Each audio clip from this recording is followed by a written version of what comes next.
anga folni tawni be kataw be biame mo min kere fe mo dugulinte ana to ka masala nga masala o ka suma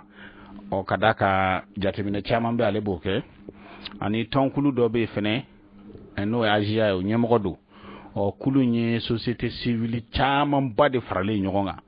amadi sangare mo dugulinte aywa ni be réseaux sociaux laje ibe aka wala yaw na ka barawi no temena ka buyi aywa amadi fene sangare ma do fene aka demeni deme bise aka sigida era mano e sigida nani nai gabi anana sama kapma jamana koka kadaka benye bala jamana be tabulu mina dugulinde mola no e angala kana bako ka kuyi sorodasu oh mi ma nyedon ubi do fala min ta nyedon ubi do fala nga kama na wande bina na bela jile kadaka bibi na malika guluma sile tabaw malide che musudem sema bakoro be kama na gwanindo ukakula kadaka olude be ka faso lakana uyu kale ula faso drapeau era koro onga ambe faka nyingali folo minge amadi sangare la no aja président we ne ko mali era guluma sile tabaw no sordasuwi une population era chebe chugudi u chekan wa ou bien u chemaindi nyingali folo we mais bela jelen fo wade jen la meba me foli belele badi obema menga tondo ere fo ne aja tondo nyi me jamana den bela jelen fo nga foli belele ba ma se soro su fanama depuis un certain kuma dokera an wili lembe ambe kuma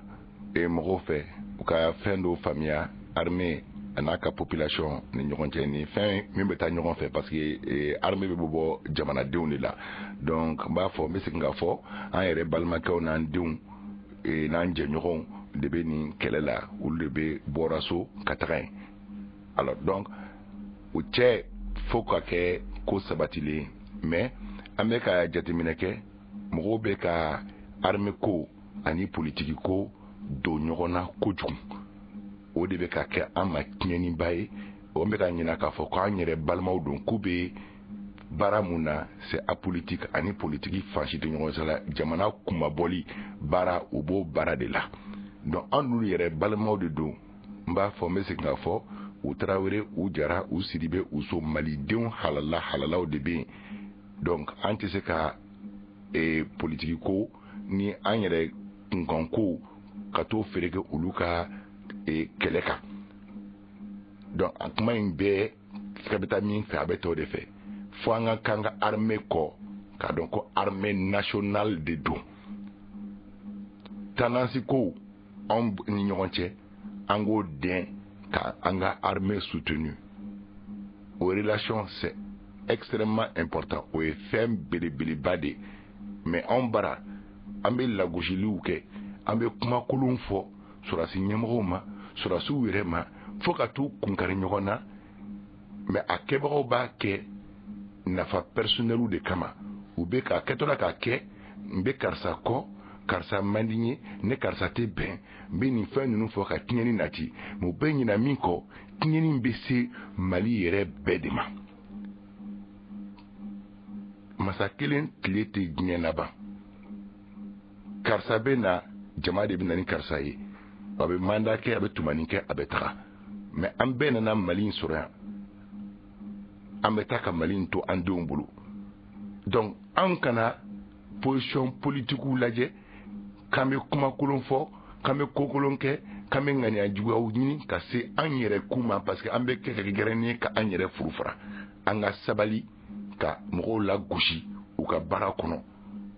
donc hakili la welewele fɔlɔ mun kɛra a bɛ ka jaabiba sɔrɔ parce que mɔgɔw ye ka faamuyali kɛ o bɛ ka ye k'a fɔ malidenw de ko don politiki kɛnɛ tɛ campagne kɛnɛ tɛ yɛrɛyiranci kɛnɛ tɛ u bɛ tiɲɛ kɛnɛ de kan anw jɔn ye anw malidenw ye u bɛ joli bɔn na anw de ye u bɛ kɔngɔ muɲu wɔsi ni fɛn na anw de ye mais n'anw y'an to yan an ka position kama k'a kɛ i n'a fɔ fanga de ta ye armée ye fanga ta tɛ armée ye mali de ta ye armée ye e ta don ne ta don an ka impôt de bɛ kɛ k'u sara u k'an ka jamana kumabɔ u ka baara de bɛnnen b'o ma fanga nan'u sɔrɔ yen fanga bɛ taa ka armée kelen to yen. Amadi Sangare n'angui ma ko ze Asia ɲɛmɔgɔ an ye faamuyali sɔrɔ na nin b'a jira na k'a fɔ Mali lakanabaw ani Mali population u bɛɛ lajɛlen bɛ kan kelen fɔ ambe do mena ko mi bi kada ka lakana baw be malidin kelengeli na bela jilinde wala kana baga nunu fenente shubaw yenye go te bora malidin yara de la fene bora dudo de kono politique ko tala onga no temena ka buyi ziame nyini ngali mingela oye mali lakana baga bi ma chaya le do de ka fo mali wasablon kono no ya assemblée nationale yi munu be no ye fanga de meton ane munu te fanga de meton député be jenana e loi de programmation militaire mali budget yɛrɛ bɛɛ lajɛlen ni y'a fara ɲɔgɔn kan a bɛ se 2000 milliards ma dɔɔnin b'a kan ko nka ko 1000 milliards ko k'o ta k'o don kɛlɛkɛminɛnw na ko ka di mali sɔrɔdasiw ma kamanagan kɛlen don mɔgɔ dɔw y'a jira k'a fɔ ko wari in bɛ ka taa taasira fɛ nka dɔw fana y'a jira k'a fɔ ko wari in tɛ ka taa taasira fɛ k'u b'a fɛ k'a dɔn ko wari bɛ ka taa taasira min na nka ni dun ye lakana ko yɛrɛ ta k'a lajɛ a kɔnɔ ka dun a ɲɛniw ka misɛn kosɛbɛ ni maa min ye ɲininka ni ɲininkali cayalen don dɛ ko wari in tɛ ka taa a taasiraw fɛ e bɛ se ka jaabi jumɛn d'a ko la Bible n bɛ kumana malidenw fɛ n bɛ kumana n bɛ kɛlɛ mun na bi maliko kɛlɛ dɔrɔn de don n tɛ tendance la ala k'an kisa ma ni jamana kunko wulila ko n ka taa don fɛn na ne ka bonya bɛ bɛɛ ye ne tɛ majorité ko ni opposition ko la bi ne ko n ko an ka armée mali de parce que ne ye sɔrɔsi den ye n yɛrɛ ye sɔrɔsi kɔrɔ ye n ka diɲɛlatigɛ bɛɛ kɛra kankɔnɔnaw la n tɛ fɛ ka n da maga nin na komi ni n da don politique ma komi mɔgɔ defan mais n ta bɛ min don a la a dagalen don n k'a fɔ parce que n bɛ ka kumana sɔrɔsiw kan n fana bɛ dɔ don a la mɔgɔw tɔw tɛ min dɔn bɛɛ tɛ min dɔn i ko n tɛ fɛn dɔn cogo min na parce que hadamaden ko bɛɛ dɔnna tɛ n bɛ min dɔn a la n bɛ hakilina mun fɔ a la fo mɔgɔw ka jateminɛ dɔ kɛ jamana in bɛ kɛlɛ kɔnɔ an bɛ to k'an ban k'a reconnaître an bɛ kɛlɛ kɔnɔ an bɛ guerre kɔnɔ guerre halala kɔnɔ guerre kɔnɔ an bɛ fɔ fɛn dɔ ma ko effort de guerre ye mun ye moyen o moyen hadamaden golo sogo n'a golo bolo hɛrɛ ŋaniya min bɛ don a kɛlɛ da fɛ fɛn girimanba de don wari mun bɛ fɔ la min mun mɛn la n t'a chiffre exact dɔn n ka baara tɛ n ma deli ka n pencher a kan mais n bɛ a mɛn tɔw la cogo fana ma mɛn ten mais n bɛ min kɔni dɔn fo mɔgɔw k'a faamuya wari in tɛ i n'a fɔ i y'a fɔ cogo min na ka taa minɛnw san ka taa kɛ tan non wari in ye hali mali sɔrɔdasi bɛɛ ka sara b'a kɔnɔna na mali sɔrɔdasiw fɛn fɛn bɛ en cantonnement en casernement olu bɛɛ ka balo b'a kɔnɔna na carburant fɛn fɛn bɛ consommer ka nin distance jan ninnu tugu ɲɔgɔn na parce que yɔrɔ ninnu ka jan kojugu o bɛ mission de patrouille ni fɛn minnu fɔla nin bɛɛ de b'a kɔnɔ maintenant sisan fɔlɔ kɛlɛ kun ye an bɛ jugu yɔrɔ dɔn jugu b'a yɔrɔ dɔn an bɛ taa ɲɔgɔn affronter formation classique organique la section groupe compagnie nin bɛ yan fɛ mais bi an bɛ combat motorisé de kɔnɔ a bɛ fɔ a ma sɔrɔsi kan na combat motorisé kɛlɛ bolila ka taa n'i y'a ye an ka jugu caman o bɛ kɛ motow ni fɛnw kan ka na dɔrɔn ka tiɲɛniw kɛ bɔ boli ka bɔ ni mobile yɔrɔ la donc fo fana mobile ka kɛ an fana bolo an fana b'o mobilité kelen na donc a bɛ carburant ni fɛnw caman de demander prime ni fɛn minnu bɛ di sɔrɔsiw ma nin bɛɛ b'a kɔnɔ ni sɔrɔsiw bɛ casernement na ten ko kɛlɛ tɛ yen foyi tɛ yen a fɔ k'u ka PGA u bɛ taa mun ta u ka balo sara b'u la mais ni taara n'o ye kɛlɛkɛyɔrɔ la fo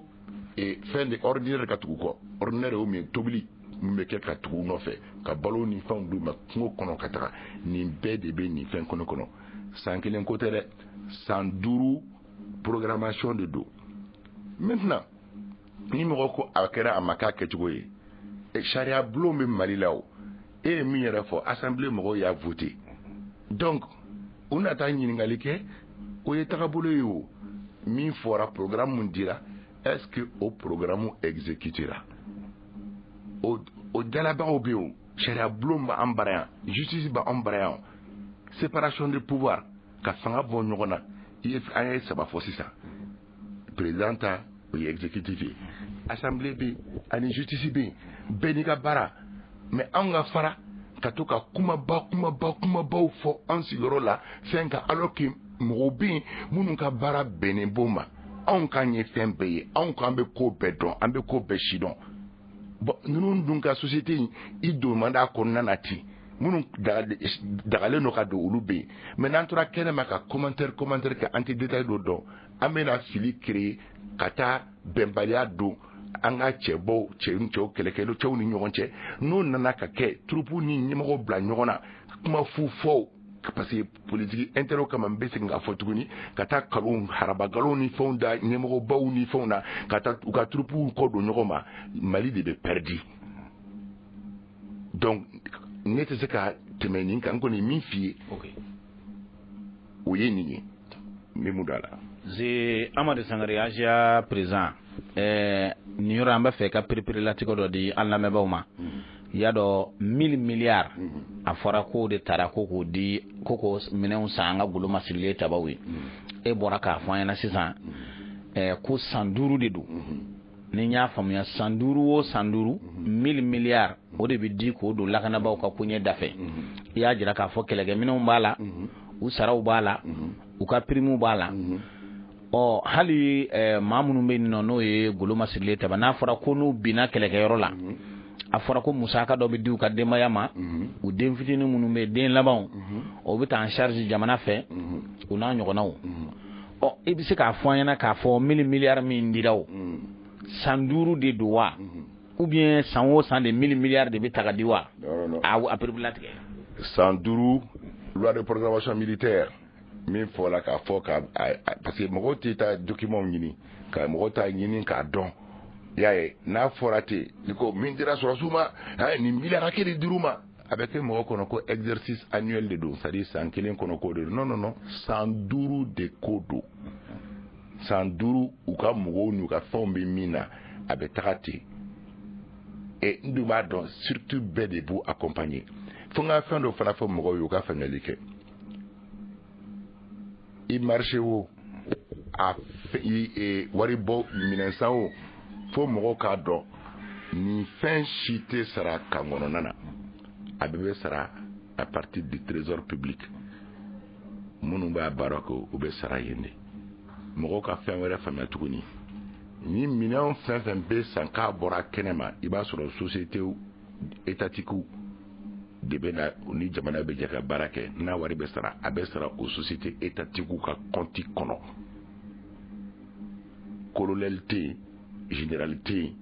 ko min bɛ se ka marché di a ka service kɔnɔ ko n b'a sara n'a bɔra tigɛdɛgɛ san essence san samara san euro samara san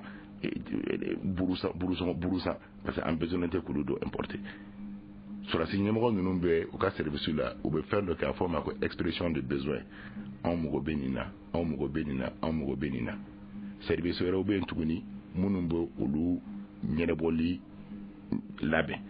service wɛrɛ bɛ yen tuguni minnu bɛ occuper a sarali la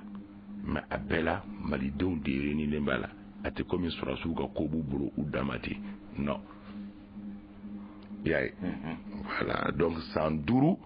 opération de wari in ye san 5 de u ka sara o généraux colonels o caporal soldats o recrutement minnu bɛ kɛ o soldat kurani minnu bɛ don fini minnu bɛ sa u ye u ka armée yɛrɛ tenue bɛɛ u ka gilet pare-balles a bɛ fɛn fɛn ye k'anw dilanni k'anw labɛnni siraw labɔli ka kɛlɛkɛlaw don ɲɔgɔn na nin bɛɛ de b'a kɔnɔna na.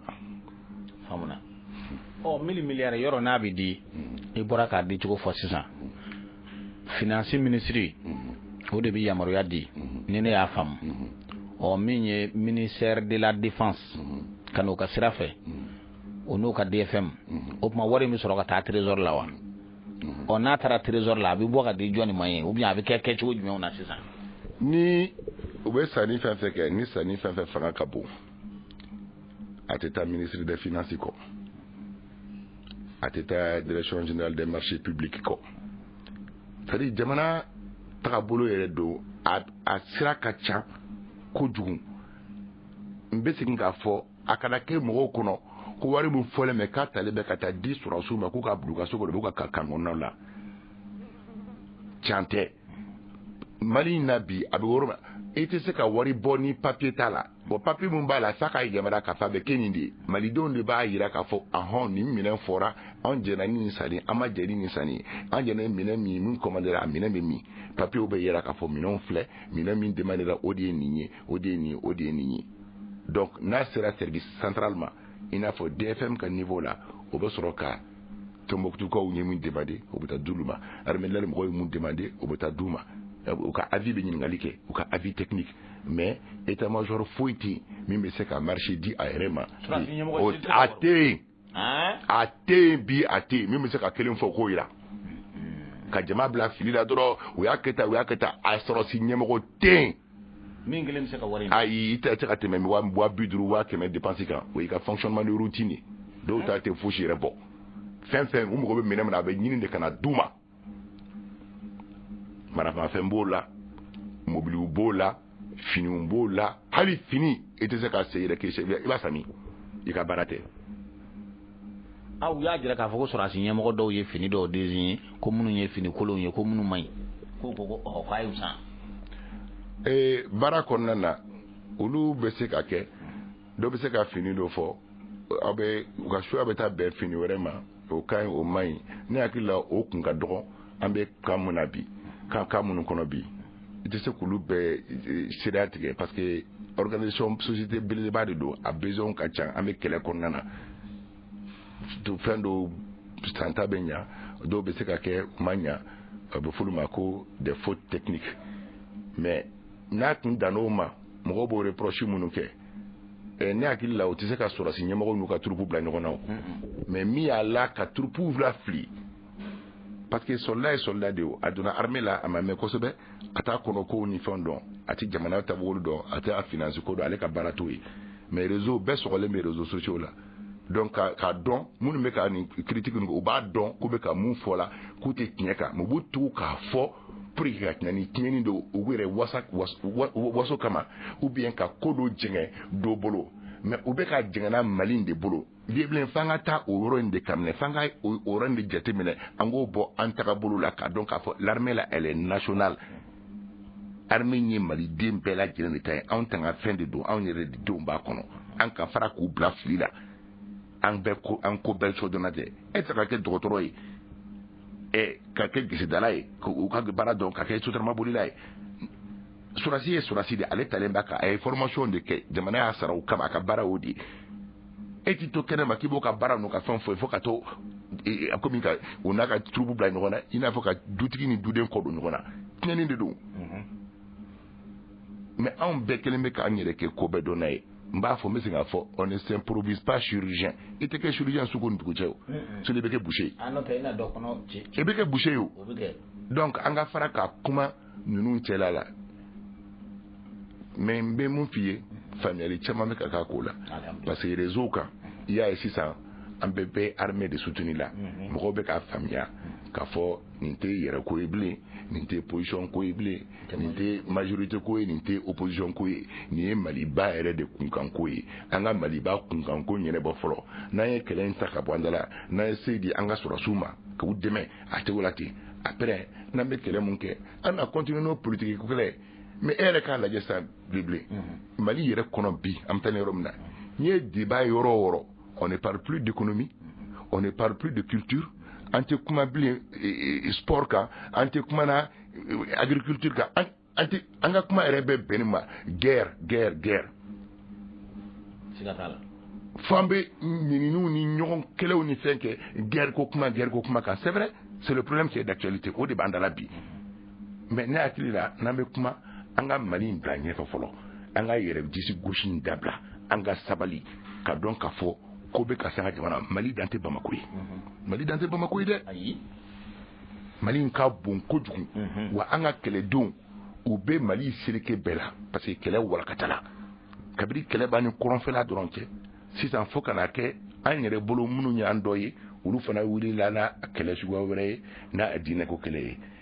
an bɛ taa ɲɛ dɔɔni u y'a feere u bɛ taa don siyako kɛlɛ la Malidenw bɛɛ wulila siyako kɛlɛ tɛ anw ka jamana na an tɛ siyako kɛlɛ dɔn o dun fana ye tiɲɛ an tɛ siyako kɛlɛ dɔn mais sisan u nana fɔsi la tuguni k'o ye diinɛko kɛlɛ mais nin bɛɛ ye kɛlɛ in walakata cogo di donc kɛlɛbolow ka jan ɲɔgɔn na. nin bɛɛ ye jɔnni ka baara ye dɛ bon ni plan ni ta tiɲɛni mun kɛra Libi ni taayɔrɔ kun tɛ o mɔgɔ ninnu na Afghanistan o corona ye jihadistes ko don pression b'u kan fan bɛɛ kɛnɛ mun wagalafɛlen don o ye ban sahelo-sahélienne ye o ye anw ka kɛnɛba in ani Niger ni Cɛnjafuka kɛnɛ ani Niger ni Burkina ni Tchad ni fɛn o ligne donc o nana parce que c'est des zones a ka bon tellement a contrôle ta anw bolo cogo bɛɛ la parce que mɔgɔ t'a kan ka caya donc olu ka affaire n'u ka fɛnw na ye ni nana nin donc u bɛ u profiter kɛlɛkɔrɔ mun b'an da la u y'u sɔrɔ o fɛ sisan pour ka fɛrɛ u ka kow ma manœuvre ma u taara don tuguni an balima wɛrɛw n'u ka hakilina cɛ n'o ye la zone exondée de Mopti c'est-à-dire Mopti ni Mauritanie cɛ ba côté dɔ in ka yɛlɛ Iwaru la ka yɛlɛ ka taa fo sanfɛla la donc u taara don o de kan ka taa kɛlɛ in bolo yɛlɛma ka t'u don tuguni ko diinɛ ko kɛlɛ donc ni a kɛra ten i b'a dɔn armée ka front cayara sa est-ce que o effectivement Mali bolo o sɔrɔsi hakɛ b'anw bolo k'a kɛ togoda bɛɛ la yɔrɔ bɛɛ la mais avec tout ça les chefs militaires ni u bɛɛ la chefs militaires fo jagoya u ka kɛ nin yɔrɔ ninnu bɛɛ la mais i b'a sɔrɔ kɛlɛ yɔrɔ dɔ ni dɔ cɛ a bɛ ka ca ni kilo 1000 ni u ye mɔgɔw b'a mɛn Tombouctou u b'a mɛn Kidal minnu bɛ Bamako yan minnu ma deli ka bɔ yan ka nin yɔrɔ ninnu kɛ a b'u kɔnɔ ko ninnu bɛ ɲɔgɔn kɛrɛfɛ de Kidal Tombouctou sira yɛrɛ tɛ yen fo n'i y'a forcer a ka ca ni kilo 1000 ye dɛsɛli tɛ b'o cogo la ten kɛlɛ ma kɛ nara fan fɛ gire wa i b'a dɔn kɔni o ye direction opposée yɛrɛ carrément n'i y'a ta nanbalaw ni fɛnw bɛɛ la ka taga i b'a faamuya o yɔrɔ la ani ka taa fo ka taa Burkina frontière fana na i b'a dɔn siraw tɛ kelen ye Mali seliko mais sɔrɔsiw bɛ nin de bɛ boli ni fɛn na donc mɔgɔ minnu bɛ nin boli ni fɛn na ka taa nin kɛlɛ kunbɛn an ka sabali k'an bɛ olu lakari an k'an k'olu soutenir de k'a dɔn l'effort ka bon kojugu k'a fɔ ko jamana yɛrɛ menacelen bɛ donc ni jamanadenw ma fara u ka armée kan hakilina ɲuman d'u ma ka yira k'a fɔ an jigiya aw ye aw bɛ ka kɛra anw de kama k'a dɔw ye anw yɛrɛ ka ɲɔgɔn furu fara dabila yan an ka kɛlɛ fu dabila yan k'an ɲɛsin k'olu supporter n'an y'o kɛ don min na n'an ser'o la i n'a fɔ a bɛ ka daminɛ cogo min na olu fana bɛ confiance ta terrain kan k'a fɔ n kɔ so bɛn bɛ yen mais n'an ye bɛnbaliya kɛ fo ka to o s'olu ma ye an bɛ caman décourager kɛlɛ la bon n'an dun ye kɛnɛ fɛn fɛn perdu parce que an ka sɔrɔsiw ma sɔn ka taa u bɛ o kɛnɛ bila jugu b'o kɛnɛ ta ni jugu ye kɛnɛ minnu ta o kɛnɛ minɛ man di dɛ donc an bɛ k'an kan u kana na donc an kana kɛ sababu ye ka mɔgɔw ka kɛlɛ tiɲɛ u bolo parce que n b'a fɔ tuguni n bɛ segin k'a fɔ lieutenant n'a ka cɛ 50 cɛ 48 kɛnɛ kan a to fanga tɛ s'u la dɛ discipline ani sɔrɔsiw ye mun kalan rigueur o de b'a to u b'a bonya mais ne taara o lieutenant lakari ka t'o kɛ kuma kuntan sugu bɛ dɔ la i yɛrɛ ka intérêt personnel ni kama ou bien aw ka hakilinata nin dɔ kama aw tɛ fɛn mun tiɲɛ dɔn donc o bolo b'o ye réseau kan u b'o mɛn radio la u b'u ban k'u tɛ tugu lieutenant kɔ a kɛra jɔnna lieutenant t'a fa ka foro ɲɛɲini yɛrɛ lieutenant bɛ Mali ka baara de la ye bon an b'o fɔ ni k'an sigi an ka salon kɔnɔ an musow kɛrɛfɛ k'an sigi gɛrɛnw na k'o kumabaw fɔ ka bikini fɛn ta réseau ta ka t'o papier sɛbɛn k'o cɛri bon bɛɛ dun bɛ réseau kan donc a bɛ komi an bɛ ka an jugu an kɛlɛbaga an bɛ k'olu ka baara yɛrɛ k'u place la ka baara nɔgɔya u bolo a fɔ nin ma ko la propagande subversive c'est-à-dire an yɛrɛ de bɛ k'o kɛla an kɛlɛbagaw place la. aya Amadu Sangare Asia président ni i bɔra ka yɔrɔnin dɔ fɔ sisan a ka kan ka ɲininka na bari sabu an hakili bɛ to ka fɛn ka kuma dɔ la o tuma ni ne y'a faamu lieutenant kelen de bɛ bila kan kelen kunna mɔgɔ 40 ni mɔgɔ 50 de b'a bolo anw ka kuma dɔ la an dun b'a mɛn mɔgɔ 100 sara kan kɔnɔ ni y'an ka mana kɔn dɛ e bɔra ka nin fɔ non n b'a ɲɛf'i ye armée jala bɛɛ bɛ bɛn commandement dɔ de ma donc il n'a faut caporal li mo be wo recommander sergent oye mo woro shingora fla donc caporal fla o be sergent ko fangora fmo ko groupe donc lieutenant ta o be section ma o be groupe ça va groupe nani lieutenant bo commander o ta be mo binani shegi mo bidru bonyongoma bon capitaine bi lieutenant ça fait donc lieutenant ta sigoroma ça va o ben capitaine tama capitaine ta sigoroma ça va o fana be ta ben commandant tama foka yele donc jala be na dara be keti alors donc ni amet mot no ko mo keme abli ko na ko colonel dobe commandant no bul chelay le capitaine bi officier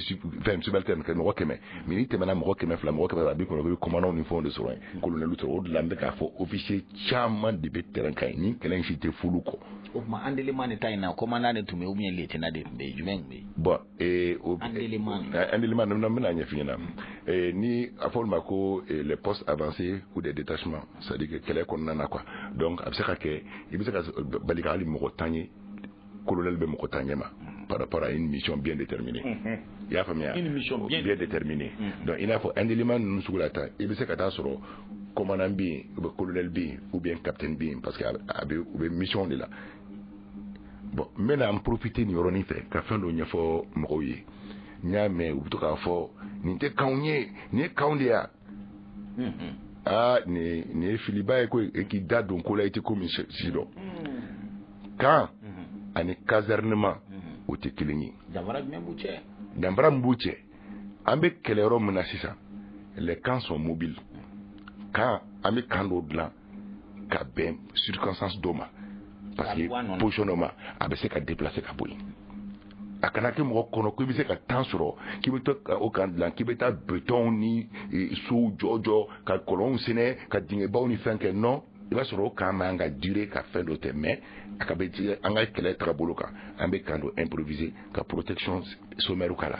mais nous au commentaire ou damena tuguni les réseaux ni fonka ni kandia ani tota mais ababe ka kanga jota ambe kele muna komba motoriser ambe tale ni ko kan kambi casernement bi kanyi munye ambe déplacement na ambe fono ke ni ango kuma de wa fodron kango na sur asika mais terme sur asubara ani kele beta tugumuna keneka olu fana bewu casernement o ina fo kati surasu be chugumina kampara surasu be chugumina mobti sevare kangono surasu be chugumina kan sunjata kan kulukoro kan yana donc yae o casernement mena kan avait déplacé tuma meja on va créer sous connu du conseil de compte ka condition sommaire ni fendo la be ka be pour un besoin avec ce quand on les flatler ça va lever le camp lever le camp ambe wuli ambe boy abata favore fait donc ka sabali ka kukono kwa nganga ta beton baou ni forage ni sou ni fondla kada au CT attentif son avec tieni fouye kenaka donc où il est be kuma munu fola waru tierata so so akata abata bi au piège que l'on kono tuguni ou de la yaay aywa Amady Sangaré halibi baro ngoni ambe ake yala sa moko ka se ka famyali chama sura la lakana ke ba ka kula koni ono temana ka buyi anya ka fo généraux chama bebi munum be jamana kono ya malila ya généraux chara oni mami ndungo ko généraux o koro e ko kele bulu tigila ma munum be kele nyedo kosebe kele fere bu bulu kele nyedo bula ubi kele nato kumbe ube sorasi demisanu mblasira mimba to ubi kele kumbe chugumi ka jamana ere kumbe onga malide chama mbe uya jina ka fo généraux de chara awa waru be généraux saraka cha waru be ka ta généraux fe nga kele fere bulu da chugu a ko te généraux kono de o ni wati venena anya bala ka fo o ko généraux chama mbe munun dara jamana ere kele be yoro mena sisan o ku kata kele fere o bulu dalu ke ni no ere bulu ni ya solution yo wazi même fo bible Nicolas nogo généraux tiara malikono ka fo surasu fana tiara parce que recrutement be fo dongodo obame alors généraux ma tiara malikono kateme jamana toka effectif ko de do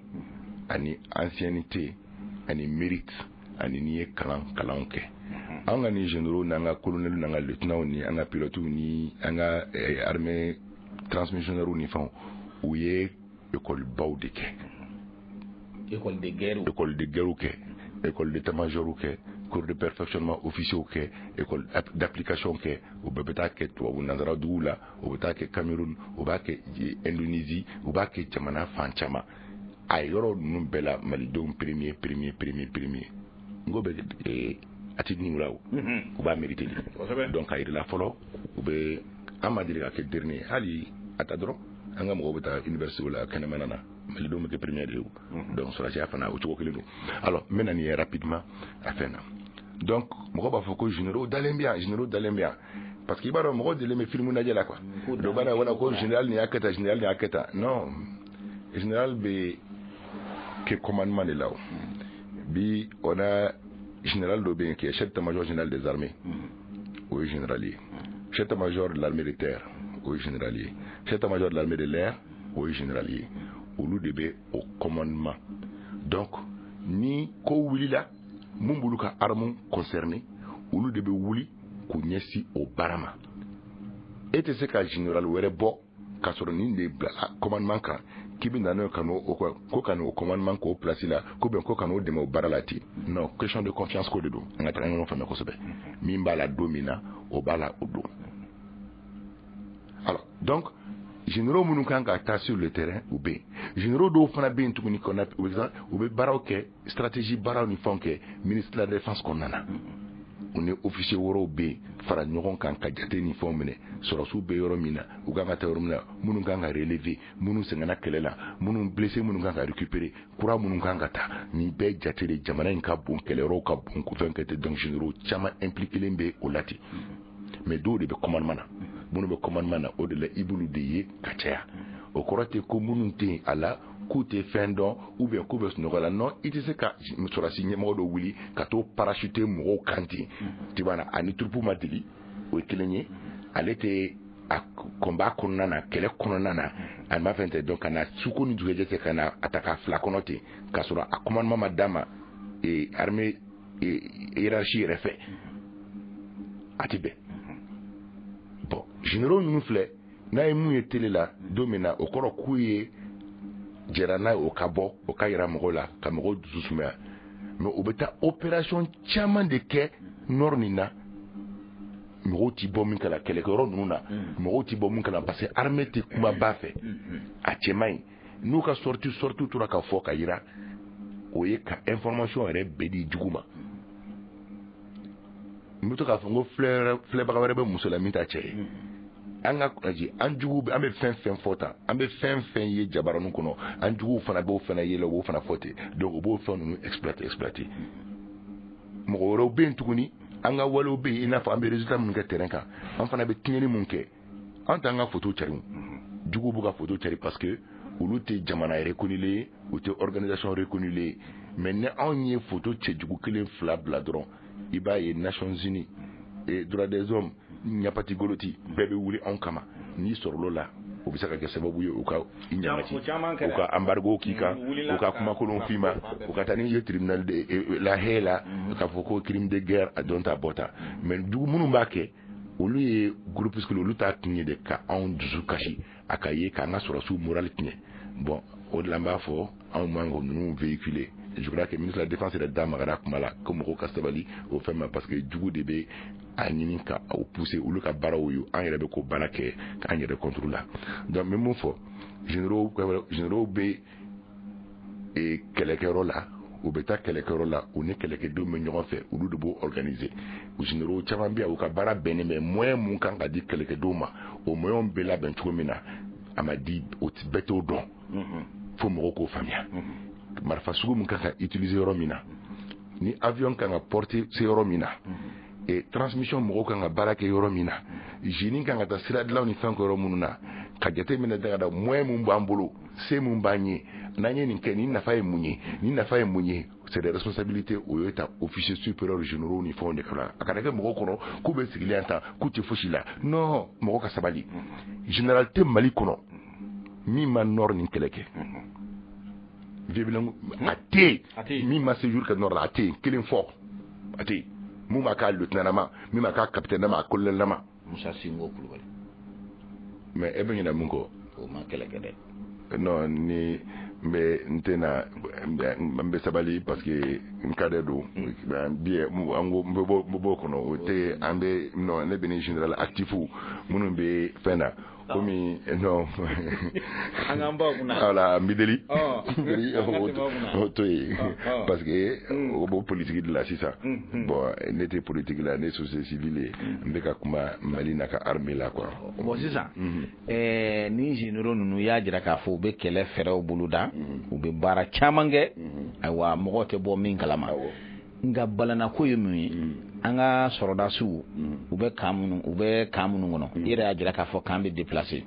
muna jugu bina anga lakana bagaw kama renseignement u keme ka jalakili yere ke fo ka ta bi mali yere service de renseignement kan o ka fo ko kuna fonite abulu ka di mali lakana bawma o wali man lakana baw yere fu bitu soro kan kono aywa ka bugu tiula o e bi se ka mu vanyola voilà bien mbeni yoro fana nyefi ibaro nyi kele ni mbunya fie folo ibaro ina fa indalament time post avancé do kata fo roja donc nous et choku soro le temps que renfort ou kasuma parce que avec la ministre de la défense d'Amkaro kuma na fenale o be ka système que pour que trouve ka to ka jani wala ko sebe o ka se ka renfort ou dinyo ma ni be kele na fin telenga bonko jugu expérience be tala dombe kataka minya la rase me fen do be mo ne mo bafto ah non service de renseignement parce que na fo o be ta mérite sécurité d'état là sécurité d'état fo mo ka famia a ibe ka me chuko mena de sécurité d'état de akoro do yel sécurité d'état au munyi président anaka gouvernement ani les premières institutions gouvernement oni les ministres et quelques sécurité d'état ka bara benuma c'est restreint sécurité d'état ka bara te jamana est couvert il y a le ministère de la sécurité intérieure uluka bara oui service de transmission des armées uluka bara oui il y a la sécurité militaire au fana service doye ulu le ka bara oui mais sécurité d'état ka barate kata nyini bora Niger kana gawo kanga tani yoro attaquer ulu ka baratoye service yoro de bola donc confusion do mo ko to ka ke kala gushidi kana mo ka sabali beni ka barade do sécurité d'état ou ka jama manchanti ou occuper le muna ou ye ka jamana ka intérêt premier ko défend président ka fanfela la o ka sécurité ani jamana yere ka sécurité takabulu la tu vois non konnana uluta benuma renseignement militaire B la sécurité militaire au B le service de transmission au B ministère de l'intérieur et ma ni problème wi la rôle la sali final sali me kolokani ou dans la ministère de l'intérieur ka baradu ou bien information ni fonni ni non problème te atraka troupe baka troupe yi et pendant kolokani enfant fait voilà beledu kona ni fona bo munu katola dam benika barade do mais bila mo be ka renseignement beta ka lié sécurité d'état là mais non ni service be baraka ñoko fait sécurité d'état be ka kibara do soro transmission be ka kibara do soro et sécurité militaire mo do be ka kibara be partager ani ministère ba partager baraka mais beni ka barado beni dando quoi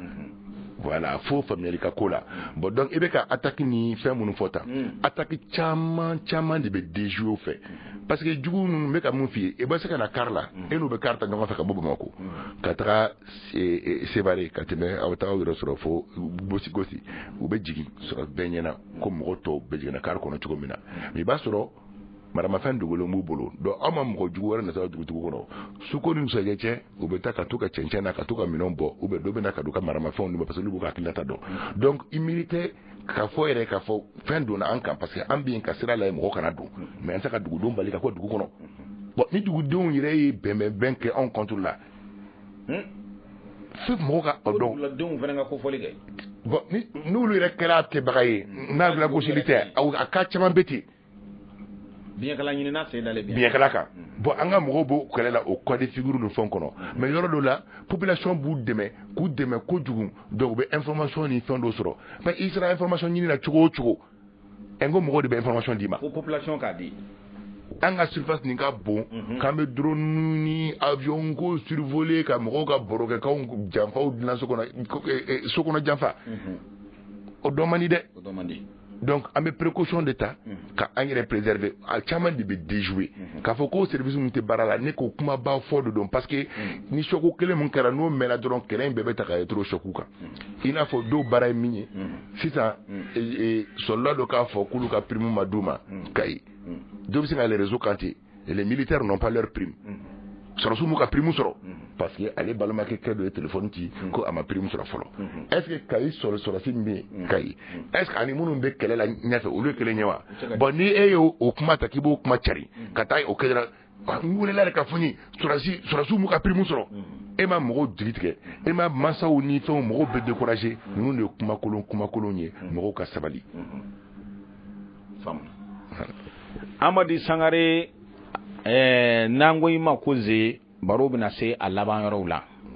an y'a ye k'a fɔ maliden caman bɛ u kamana gannen don nin waati in na Mali lakanabaga minnu bɛ yen n'u bɛ fatu maa caman y'a ye k'a fɔ u bɛɛ lajɛlen jɛnaja de bɛ kɛ ɲɔgɔn fɛ o ko in kɔni kɛn bɛ ka malidenw dɔnsi jɔ bi dɛ k'a fɔ hali su yɛrɛ u somaw t'u ye u ɲɛ yɛrɛ la ayiwa sɔrɔdasiya Mali kɔnɔ lakanabagaw ka koɲɛ maa caman t'a ɲɛdɔn dɛ ne tun b'a fɛ ni walawalali min bɛ n bolo nin kɔni kɛn bɛ k'an kamana gan dɛ o tuma mun de bɛ yen ni Mali sɔrɔdasiw u su tɛ se ka taa ka na n'u ye avion ko de banna wa tari cogo di. Bibilen i b'a dɔn n ye min fɔ a dɔ in filɛ nin ye ta ka faux problème ta ka wuli ni ko faux problème an ka ɲɔgɔn faamuya kosɛbɛ dɛ ne ka bonyaba bɛ bɛɛ kan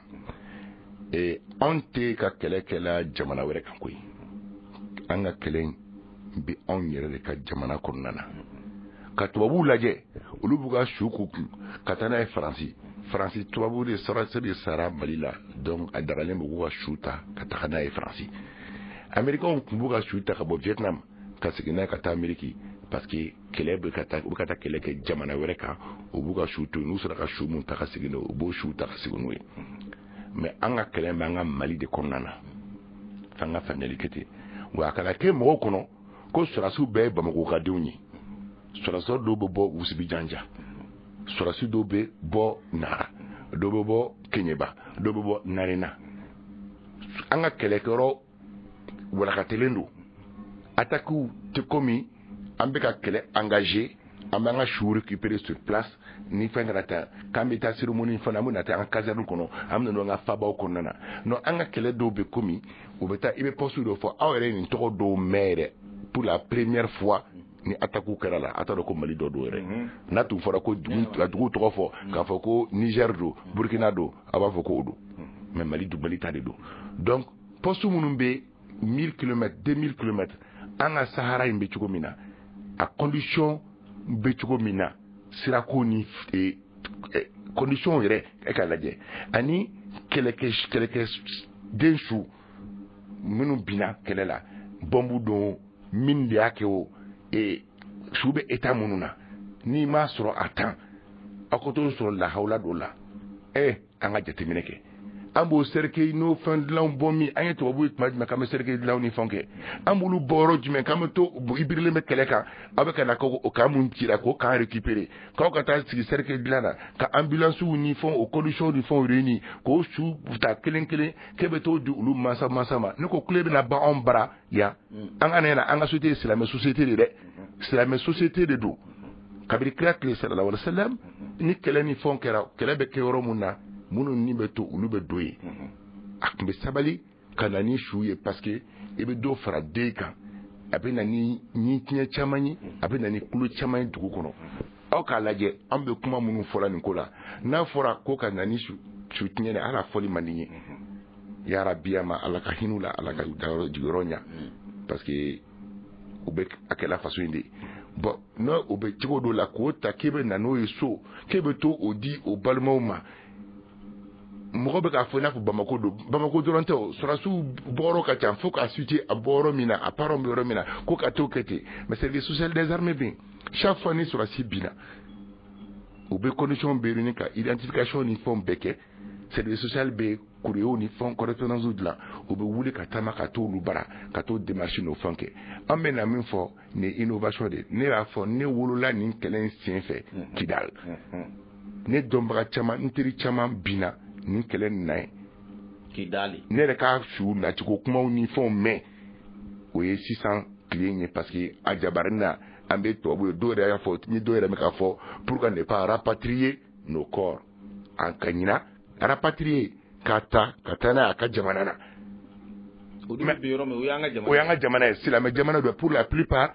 u bɛna yɔrɔ min Mali dugukolo dɔ ye wa silamɛdenw de fana don tuguni silamɛ su kɛcogo ani diinɛ tubabu ka diinɛ su kɛcogo tɛ kelen ye an ka armée kɔnɔ chrétiens fana b'a kɔnɔ dɛ i y'a faamuya mais an kana na k'an bɛ na ni o innovation ye a bɛna kɛ jigitigɛ ni tiɲɛni wɛrɛw ye an ka sabali an k'olu dɔw to diinɛmɔgɔw ani an ka armée yɛrɛ ka taga bolo kɛlɛ bɛ taa cogo min na an ka sabali k'a fɔ k'an bɛ na to fana kɛ ko ye tuguni ko ka su ta ka transporter film cinéma tɛ dɛ film tɛ dɛ réalité de don koyi ya rabbi ama ala ka hinɛ an ka suw la balima minnu to ka mɔgɔw tora la u k'a dɔn k'an bɛɛ de maliden kelen ye an bɛɛ de dusu futinɛlen bɛ mais kɛlɛ ye kɛlɛ de dɛ i bɛ dɔ kɛ jugu la jugu fana bɛ dɔ k'i la ni minnu ka don sera u bɛ kɛlɛyɔrɔ la u tɛ kɛlɛyɔrɔ la u bɛ taalen an ka diinɛw ba fila bɛɛ y'o yira an na an ka hakili to o yɔrɔ la an kana f'an bɛ fɛn dɔ demander min bɛ k'an yɛrɛ ma mantɔrɔba ye a kun tɛ an bara n'an k'an bɛ nin dɔw fana sama ka na an bara an t'a lajɛ conséquences mun fana b'o fana na bilen Amadu Sangareze ne ko sɔrɔdasiw ni sɔrɔdasikɛ tora kɛlɛyɔrɔ la an ka diinɛ ye tiɲɛ kerecɛnya ni silamɛya b'a sɔrɔ bɛɛ b'o la nka sɔrɔdasikɛ mana bi kɛlɛyɔrɔ la a jɛnaja ka kan ka kɛ kɛcogo jumɛn na f'i k'o fana ɲɛfɔ malidenw ye an k'a faamu sɔrɔdasikɛ binna kɛlɛyɔrɔ la civil binna kɛlɛyɔrɔ la tiɲɛ don a bɛɛ ye mɔgɔ ye nka bɛɛ n'i ka laada cogoyaw don i t'o ɲɛfɔ an ye armée bɛ bonya se diinɛ bɛɛ ma parce que n y'a fɔ politique tɔn t'ale bɛɛ de b'ale kɔnɔ chrétiens b'a la silamɛw b'a nka armée kɔnɔna na alors donc kabiri formation tuma la dimanche fɛ ni chrétiens y'a yɛrɛ k'u bɛ taa u ka messe kɛ u bɛ taga jumaw ni fɛnw fɛ silamɛw bɛ labila joona u ka taa u ka juma taga n'u ka fɛnw na alors ni sɔrɔdasi binna kɛlɛyɔrɔ la i b'a sɔrɔ a donbaga ye sɔrɔdasi ɲɔgɔnw ye a bɛ se ka kɛ n'u binna dugu kɔnɔ alimami bɛ dugu la mɔgɔba wɛrɛ bɛ dugu la ye n'o tɛ i b'a sɔrɔ sɔrɔdasiw yɛrɛ cɛma sɔrɔdasi kalannen bɛ yen a tɛmɛna f'a silamɛ ɲɔgɔnw donc n'a fɔra ka donni kɛ mɔgɔ bɛ deni minnu bɛ seli kɛ su ni fɛnw kunna parce que sɔrɔdasi su bɛɛ tɛ se ka exfiltrer kɛlɛ kɔnɔna na a bɛ bilen cogo dɔ la aw bɛ se ka terrain bila aw bɛ se ka kɛ k'aw b'o ko kɛ aw bɛ to o la juguw bɛ na a tɛ kɛ tuguni donc a bɛ kɛ ko wɛrɛ ye i y'a faamuya alors donc n'a kɛra sɔrɔdasiw yɛrɛ de bɛ minnu ye silamɛw ye u bɛ sigiyɔrɔ dɔ désigner ka na ka suturali kɛ a kɛcogo la silamɛya b'a fɔ cogo la parce que an bɛɛ bɛ kalan a la an bɛɛ y'a kɛ yan ɲɛna an ka taga a la kɔrɔbalenw b'o kɛ ten bon minnu ye chrétiens i b'a sɔrɔ toujours chrétiens fana na tuguni sɔrɔdasiw kɔnɔ a caman armée la a caman de bɛ yen olu fana ta bɛ taa cogo min na olu fana b'u ka fɛn suturali kɛ o cogo la ten pour que a ka identifier k'a fɔ nin bɛ yan nin bɛ yan nin bɛ yan armée b'a ka su bɛɛ yɔrɔ dɔn mɔgɔ dalen bɛ yɔrɔ min na parce que unité tɛ bɔ kunfɛ o i bɛ bɔ ka taa i ka unité de bɛ taa a bɛ dɔn k'a fɔ minnu bɔra Mopti olu taara kɛlɛ la ou minnu bɔra Kamu tun bɛ Nara ou bien Ɲorokaw de taara yan donc ni toli kɛra bɛɛ b'a dɔn minnu tora yan a sɔrɔ tɔɲɔgɔnw b'a dɔn i donna yɔrɔ min na o dɔnni na de exactitude sɔrɔdasi ɲɛmɔgɔw bɛ taa u ka recueil a bɛ enregistrer fɛn kɔnɔna na voilà bon maintenant n bɛ se k'an pousser ka na prime ni ko kuma ninnu na prime ninnu fɛn fɔra jamana yɛrɛ y'a signé ka bɛn kɛra kan a bɛ kɛ ten alors a tɛ komi n'a tigi binna bi a ci bilala k'a fɔ k'a binna bi ko sini wari min fɔra k'o bɛɛ dalen filɛ ni tabali kan o cogo tɛ fo papiyew ka kɛ hali civil kunda ni banni kɛra fo ka acte notariaux k'a la ka constat de d'ici au cas là ka certificat de décès au ni fond document fara ɲɔgɔn kan pour que a tigi yɛrɛ parents ka se k'a ka bien sɔrɔ banque la ou bien ka taa bien sɔrɔ a ka pension ko ɲɛnabɔ INPS la ou bien a ka wari musaka bɛ yɔrɔ min na donc o bɛ temps dɔ ta pour que ko papier labɛn ni fɛnw kɛ mais fɛn min fɔra ka signer ça devient un droit mɔgɔ ka droit tɛ tunu donc mɔgɔ k'o yɔrɔ faamuya a tɛ komi non sɔrɔsiw tigɛlen n'a kan n'a kɛra a bɛ sara u tɛ segin a fɔli la a bɛ fɔ tuma bɛɛ prime ko a bɛ kɛ retard la ka da mun kan papier labɛn kama papier ma b'a labɛn tuma a bɛ di ça c'est clair et net ne ma dal ni mun cogo b'o la parce que droit don n'o bɔra yen Amadu Sangare maa caman bɛ olu kɔnɔrɔ fililen don bi ne ko kɛlɛkɛminɛn de tɛ an ka lakanabaaw bolo wa Mali sɔrɔdasiw kɛlɛkɛminɛn ko b'u la wa dɔw ko hali ni kɛlɛkɛminɛn b'u bolo ko kɛlɛ in caman ye avion ko de ye dɔw ko avion tɛ ka pan hali ni avion b'an bolo yan dɔw yɛrɛ y'a jira k'a fɔ ko avion min bɛ yen nin nɔ ayiwa ko avion man ɲi a kuma ka ca dɛ i t'an bilasira. D'accord fɛn kɛlɛkɛminɛn a fɔ mɔgɔw ka faamuyali kɛ sɔrɔdasi cɛ ni n'a bɛ bɔ ka taa kɛlɛkɛ kɛnɛ kan min kan ka d'a ma min bɛ diɲɛ armée bɛ bolo o bɛ an ka sɔrɔdasikɛ bɛɛ kelen kelen bɔ n'a bɛ bɔ ka taa kɛlɛ la bon ni sɔrɔdasi nombre farala ɲɔgɔn kan kɛlɛ bolo kan ka se fɛn dɔ ma marifa suguya wɛrɛ bɛ yen tuguni a fɔ o ma ko arme collective an bɛ jɛ ka kɛlɛ kɛ ni min ye aw bɛ deli ka mɛn 12-17 olu sugu o bɛ di o groupement ma ka taga ni kɛlɛ bonya jama cayara tun ka taa niveau la tuguni i bɛ char combat ni blindé suguya wɛrɛw ye tuguni ka taa a bɛ dépend effectif la a bɛ dépend aw bɛ taa mission particulière mun na n'a bɛ taa mission dɔw la i b'a sɔrɔ aw man ka giriya duguni baara don fɛ baara don a bɛ t'o fɛn kɛ ka taa i b'a se ka char combat ni fɛn y'u kun ka taga donc a bɛ taga ten bon o minɛn fɛn fɛn fɔlen filɛ nin bɛɛ bɛ anw bolo nin bɛ dira aw ma i tɛ sɔrɔsikɛ bɔ abada lezi ka taa n'a ye kɛlɛ kan k'a fɔ i m'o condition réuni mais n'i ye kumaw mɛn tuguni munition foyi tun t'u bolo marifa ɲɛnɛman t'u bolo kalon don kalon fin don kalon dɔ ka taa mun kan n bɛ fɔlɔ f'i ye diɲɛ in kɔnɔ bi marifa 3 de bɛ yen jamana bɛɛ n'a ta armée bɛɛ n'a ta i bɛ a san minnu bolo o don o marifa 3 ye jumɛn ye an bɛ min dɔn o ye d'abord an ka daminɛ AK-47 a fɔ ma ko Kalachnikov bɛɛ y'a mɛn Kalachnikov o ye Rusiw ka marifa dilannen u y'u ka guerre bɛɛ kɛ n'o ye ni Rusi sɔrɔdasi bɛ bɔ ka taa kɛlɛ la o i bɔ kɛrɛfɛ mɛ Siri o i bɛ mun ye sɔrɔdasiw bolo soldaw bolo o y'o de ye AK-47 o b'an ka armée mɔgɔ bɛɛ bolo soldat u b'a bɛɛ fɛn fɛn bɔ ka bɛ taa kɛlɛyɔrɔ la a b'a bɛɛ bolo o siga tɛ yen sɔsɔbaga t'a la wuli a tɛ wuli fɔlɔ filanan o ye kelen jamana dɔw ta ye n'i ye tubabuw yɛrɛ ta ye u b'a fɔ min ma ko FAMAS fusil FAMAS français donc o bɛ komi AK dɔ mais français ka modèle dɔ ye u bɛ olu ka soldaw bolo min bɛ Rusi soldaw bolo n'o ye AK-47 o de b'an ka soldaw bolo yan tubabuw fana ni minnu baara kɛ i n'a fɔ soldasiw ka marifa u ka soldat arme individuelle a fɔ ma ko arme individuelle sɔrɔdasikɛ min bɛ taa ni min ta AK-47 de b'a bolo wa AK-47 kelen de b'anw fana bolo yan bon n'i ye Sénégal ta ani Djibouti ninnu Français ka base yɔrɔ min na u bɛ minnu marifa di minnu ma u bɛ minnu o de ka marifa olu ka AK-47 a fɔ o de ma ko FAMAS olu ta ye i b'o de fana wulu bolo Mali la u minnu ka soldat individuellement sɔrɔdasikɛ kelen kelen i b'o kelen sɔrɔ bolo donc ani minnu bɛ baara kɛ ɲɔgɔn minnu bɛ sanni k'u bolo minnu ka minɛn n'u ka minɛnw ye kelen ye olu fana b'o de ta sabanan ye jumɛn o ye M16 ye M16 a bɛɛ ye arme individuelle kelen ye o ye américain ta ye i b'o ye américain soldaw bolo américain bɛ feere kɛ minnu ma Amérique latine ni fɛnw i bɛ kɛlɛkɛdenw i b'o de sɔrɔ olu bolo ye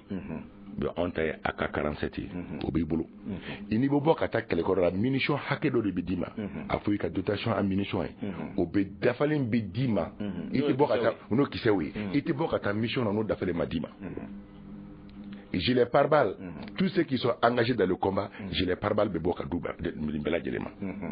o ye tagabolo bɛɛ y'a baw ye quoi bon n'a sera n ye mun f'i ye minnu groupe cayara ka se niveau dɔ ma machine dɔ bɛ d'u ma machine bɛ d'u ma a bɛ dépend mission ni fɛnw na fo ka taa se engin belebelebaw ma mais fo mɔgɔ ka fɛn dɔ faamuya u k'a dɔn ko nin kɛlɛ in tɛ komi fɔlɔfɔlɔ kɛlɛ ninnu bɛ cogo min na armée fila bɛ ɲɔgɔn kunbɛn yɔrɔ dɔ la a bɛ taa ten rendez-vous di non o tɛ n'i ye mɔgɔ dɔ bɛ bɔ bali ka na motow ni fɛnw na ka na bali ka attaquer position ni fɛn dɔw la a to komi an bɛ ka wuli ka tagaw ɲini président ka laɲini kɛ o kɔsani na o an ka action offensive kɛ ka taa mais komi anw sigilen bɛ tuma min ni miiri t'u la u bɛ na paratatatata ka boli ka taa ka tiɲɛ ka taa ten voilà i y'a faamuya mais sisan ni an bɛ se ka dɔn ka action anticiper ninnu bɛɛ ye expérience ye u bɛ taa kɛlɛ kɔnɔ ka taga mais k'a fɔ ko sɔrɔsi minɛ de t'an ka mɔgɔw bolo a don ta bɔ tan kuma fu don a ɲɔgɔn kuma fu tɛ o bɛ minɛ bɛ o bɛ ka avion ko mun fana fɔ avion bɛ baara la avion bɛ baara mais fo n bɛ ka mun fɔ fo mɔgɔ ka jate minɛ distance minnu ko don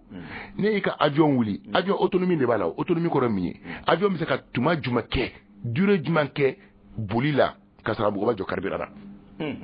ka sɔrɔ a ma carburant ta kilo ba kelen ni kɔ bon n'i y'a jate minɛ ka bɔ Bamako fɛ Gao ka taa Kidal i bɛ taa 400 km ɲɔgɔn kɛ o aller retour o ye 800 km o avion jet ka dɔgɔ hélicoptère de combat ka dɔgɔ min bɛ wuli ka to opération kɛ ka segin ka sɔrɔ carburant k'a la donc faut ka jateminɛ kɛ u ka portée bɛ se ka kɛ min ye ani u kan ka bɔ kun min kama ani u bɛ ci sɔrɔ tuma min na ani u bɛ engager les missions min na tuma min na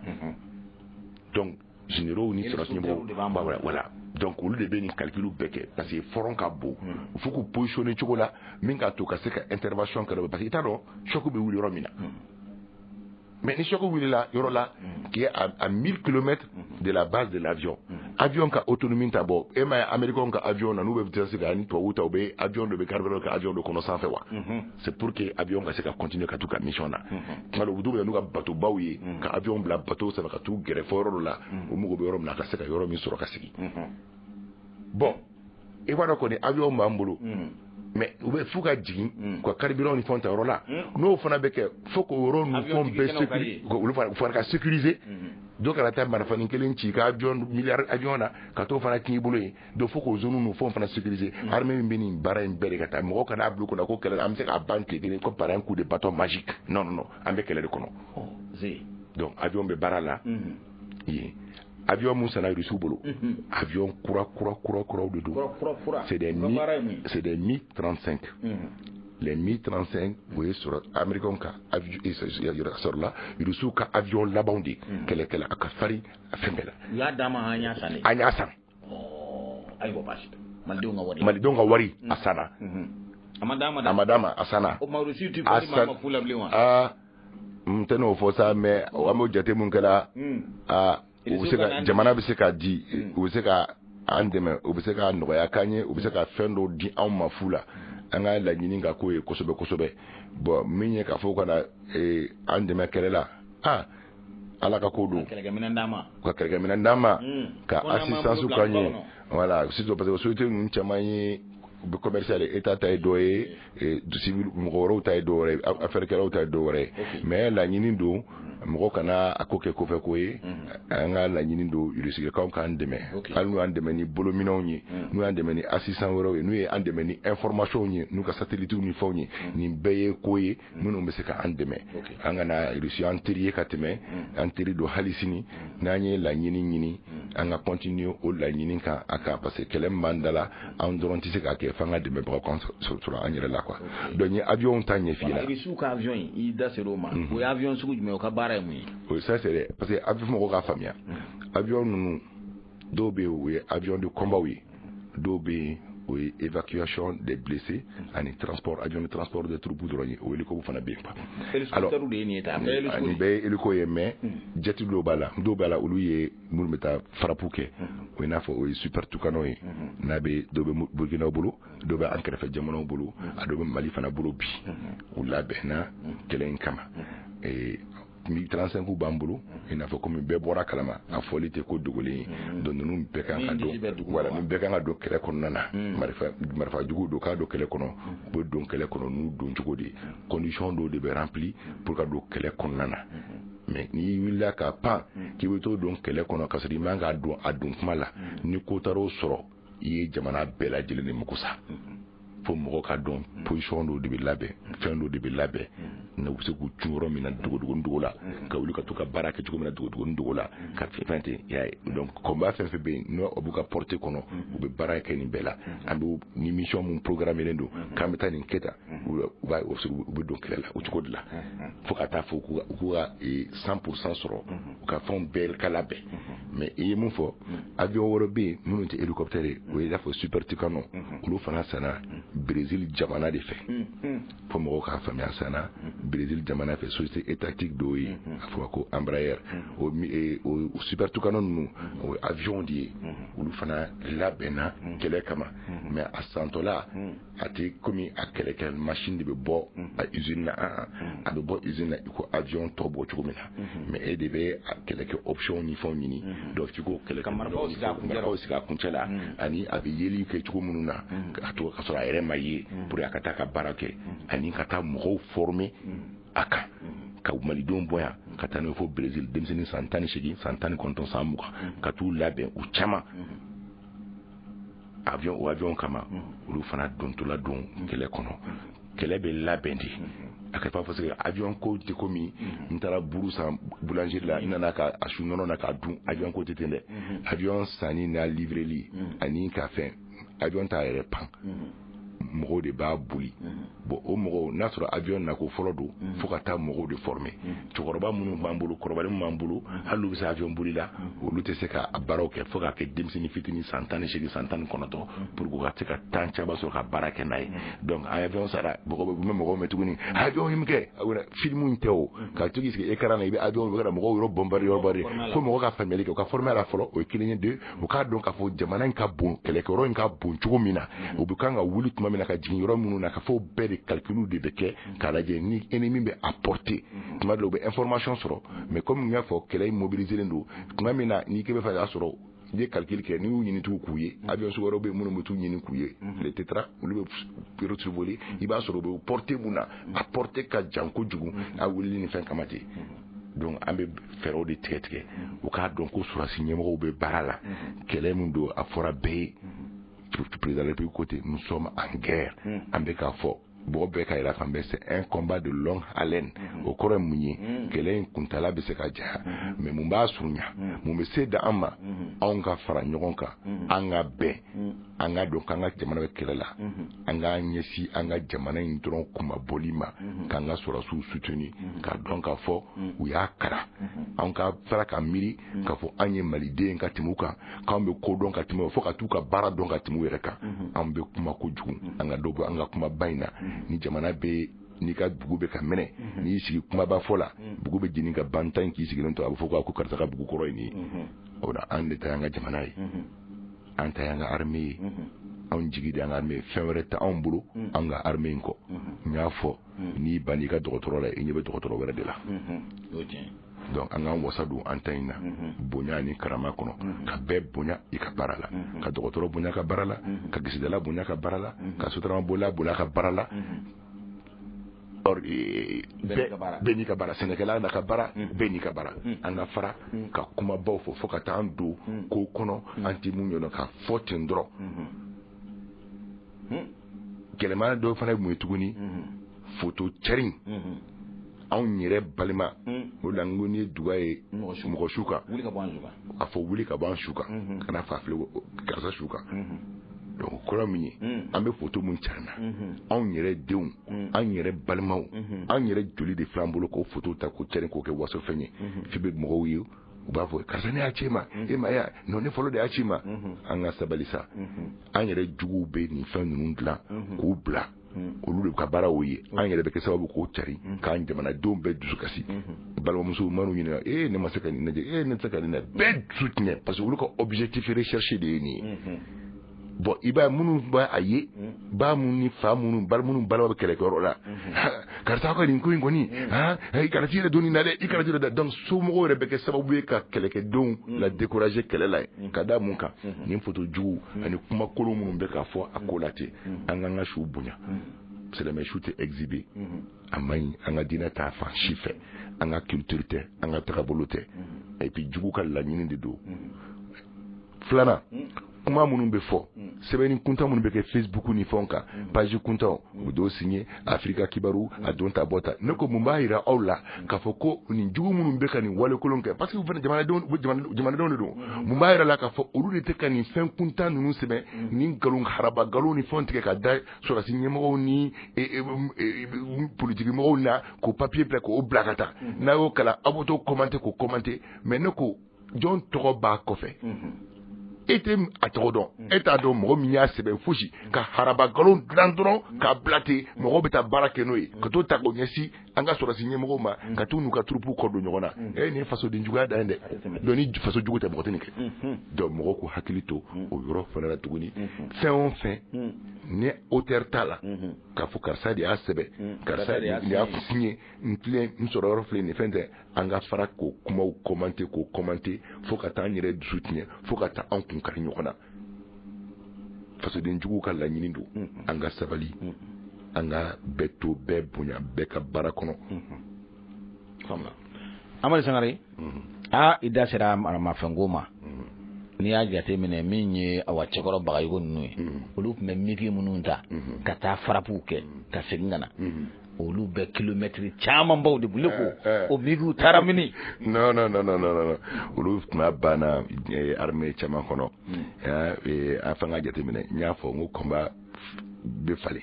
kɛlɛcogo falen na quoi donc sisan mig ninnu les 21 bus a fɔ ma ten quoi mo de tun Mali bolo bon olu ka attaque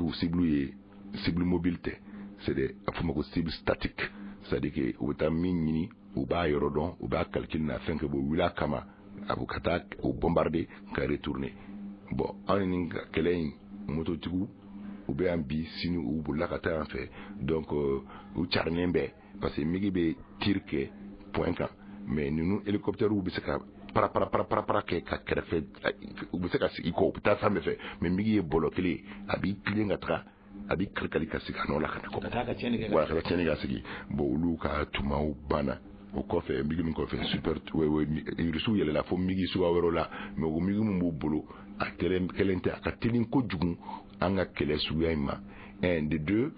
i ye migiw ye u ye kɛlɛ kɛ yɔrɔ caman o tun bɛ taa gɛrɛ fo Sevare ka taa minnu u bɛ se ka kɛ Gawo ka taa opération kɛ yɔrɔ dɔ ka sigi mais rarement i y'u mɛn k'u y'u donna an ka kɛlɛ la nord kɛlɛ ni fɛn na parce que distance ka jan ɲɔgɔn na kojugu ɲɛ karibilan ko kelen min f'i ye o b'u bali ka kɛ et puis 21 bus ninnu o fɔlɔ ko ye o tɛmɛna combat falen ni kɛlɛ falenna kɛlɛcogo falenna kɛlɛkɛminɛnw fana bɛ falen ka taa o hakilina o sira kan quoi. D'accord Amadu Sangare Ze Fransi u nana anw dɛmɛ a diyara an ye dɛ an bɛɛ bɔra a don ani jɔnw da ani François Hollande nin kɛra tɛgɛrɛ fɔ ye sa fo dɔw yɛrɛ y'u den tɔgɔ da Faransi la nka Faransi ni maliyɛn man di bi kosɛbɛ dɛ ka da mun kan ka da kan Faransi bɛna anw dɛmɛ don min base fɛn o fɛn tun bɛ yen jihadisiw ka base u y'a bɛɛ ye u b'a bɛɛ yɔrɔ dɔn u ka carburant u bɛ maramafɛnw di yɔrɔ min u y'a bɛɛ bombarder nin y'an nisɔndiya sa ka denw tɔgɔ da François Hollande dɔw y'u den tɔgɔ bɔ a la o a gɛlɛyara dɛ k'a ye diɲɛ kɛlɛbolo magɛnba bɛɛ bɛ k'anw dɛmɛ yan diɲɛ bɛɛ de bɛ Mali la yan u n'u ka kɛlɛkɛminɛnw wa o de don fana koyi u n'u ka dronibaw nka nin si la ayiwa i k'a dɔn anw ma se ka nimisi wasa sɔrɔ maa bamanjiw kan ne ko minnu n'a mɛn anw dɛmɛ o ayiwa olu yɛrɛ de faralen bɛ juguw kan anw kɛlɛ sa wa ou bien a ko kɛ mɛ cogo di Amadu Sangare maliden ma se ka nin faamu dɛ voilà bon n bɛ min fɔ tuguni o yɔrɔ la ne b'a fɔ n ko jama mana min fɔ mɔgɔ kelen mɔgɔ fila mɔgɔ saba ka lakɔlɔsi mana bɔ min kan a ka ca Ala fɛ tiɲɛ bɛ taa o sira fɛ mais ne bɛ ka kangari dɔw da n ko mɔgɔw ka fara k'u da don ko la u tɛ ko min si dɔn u kana taa commentaire kolon kɛ min bɛ taa na ni tiɲɛni wɛrɛ ye a ma daga ne ye n ka kuma ani Faransi ou bien MINUSMA o ko relation ni fɛnw kan n ye constat de kɛ n bɛ kɔlɔsili de kɛ i n'a fɔ maliden tɔw ye kɔlɔsili bɛ kɛ cogo min na voilà donc sisan mɔgɔw bɛ yen n'o ye sɔrɔdasi ɲɛmɔgɔ minnu bɛ kɛlɛ kan terrain kan ani minnu bɛ en contact direct avec l'ennemi c'est minnu ni bɛ kɛnɛ yɛrɛ kan ye ani jugu bɛ ɲɔgɔn na an ka affaire étrangère bɛ yen u ka service bolo dɔ bɛ bɔ nin baara ni fɛn ninnu kan an ka représentation b'an bolo au niveau des Nations Unies fan bɛɛ fɛ an ka jamana ɲɛmɔgɔ bɛ yen an ka gouvernement bɛ yen donc ne hakili la an ni jamana wɛrɛw ka bɛnkan ni tagabolo la o maliden cɛba minnu bɛ en contact direct avec eux a fɔ olu de ma ko les voix autorisées minnu bɛ se ka kuma o fɛnw kan ka kunnafoni jɛlen di malidenw ma tu vois non mais o tɛ malidenw bali k'u ka constat kɛ dɛ nin ko in na ne yɛrɛ bɛ jateminɛ kɛ sɔrɔdasikɛ 4,000 ani 600 kɔ faransikow bɛ anw bara yan k'a fɔ ko nin ko ninnu bɛ ka kɛ an dun tɛ k'olu ka baara ye la olu de b'an ka dugukolo kan yan minɛnw b'u bolo yan a minɛnw b'u bolo a t'u bolo a bɛ ɲininkali kun bɔ dɛ mais komi ɲɛmɔgɔ bɛ anw na an ka u to yen u ka baara kɛ parce que n'an ye accusation wuli ka sɔrɔ preuve jɔnjɔn t'an bolo a seere tigɛyɔrɔ la diɲɛ kɛnɛbaw kan i n'a fɔ conseil des nations ni fɛn na ten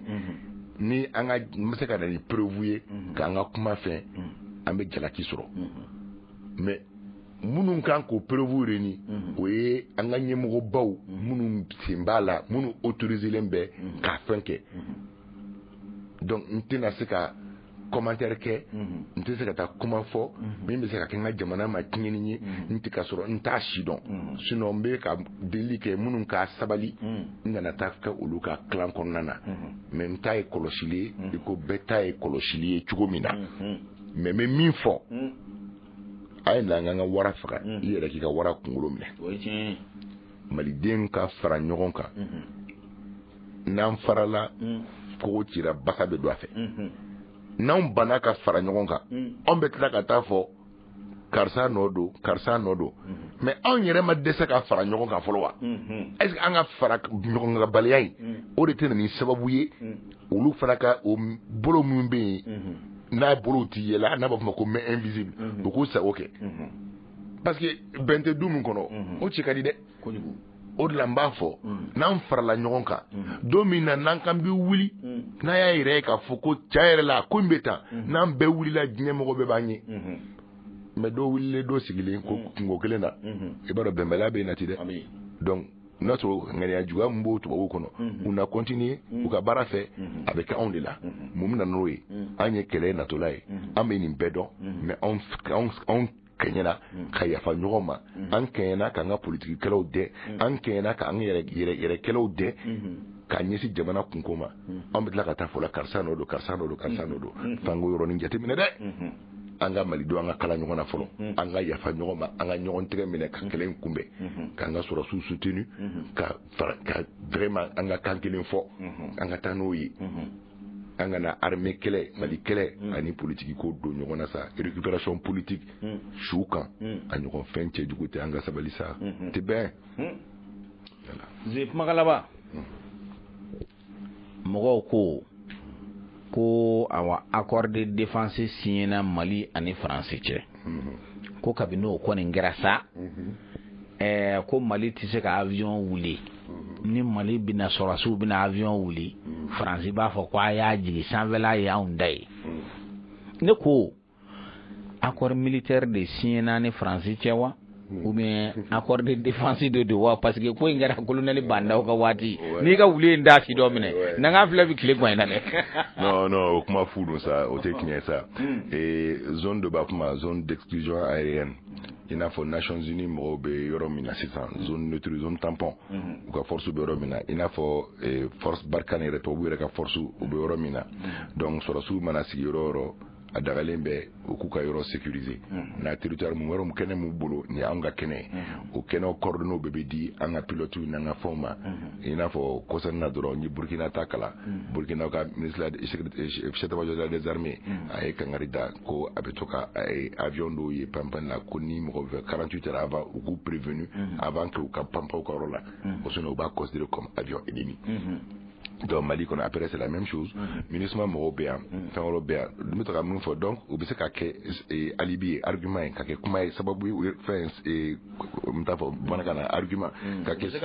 kun soro ba ka fo par exemple angbeya anga soro subia anga matériel ubia anga fin du mrafon bia donc ka avion katanga aux zones survolées tri avion do jugu avion do espionnage avion do anta donc akoro ka sabati